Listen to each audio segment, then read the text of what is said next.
ਛੱਡ ਗਿਆ ਨਾ ਮੈਨ। ਛੱਡਿਆ ਨਹੀਂ, ਮੈਂ ਵਾਪਸ ਆਵਾਂਗਾ। ਪਹਿਲੇ ਤੇ ਤੈਨੂੰ ਬੜਾ ਸ਼ੌਕ ਹੁੰਦਾ ਈ, ਆਂਦੇ ਸਾਰ ਸਭ ਤੋਂ ਪਹਿਲੇ ਤੂੰ ਮੈਨ ਚਲਾਉਂਦਾ ਈ।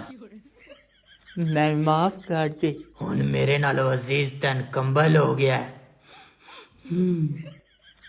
ਯਾਰ ਨਾਰਾਜ਼ ਤੇ ਨਾ ਹੋ। ਕੀ ਕਮੀ ਰਹਿ ਗਈ ਆਈ ਮੇਰੇ ਪਿਆਰ ਵਿੱਚ ਕਿ ਮੈਂ ਹਵਾ ਘੱਟ ਦਿੰਦਾ ਈ, ਚਲਦੇ ਚਲਦੇ ਬੰਦ ਹੋ ਜਾਂਦਾ ਈ, ਜਾਂ मैं अपना कैपेसिटर सार के तेरा खर्चा करवांदा है। नहीं यार, नहीं नहीं, हमें तो अपनों ने लूटा, घरों में कहाँ दम था, हमें वहाँ छोड़ दिया गया जहाँ सूरज कम था। मैं माफ कर दे यार, मैं तेरा साथ नहीं छड़ना चाहिए। मैं तेन चलांदा, मैं हुनी तेन चलांदा। रुक जा, रुक जा। हाँ ठीक है। ओए ए पक्खा किस चलाया?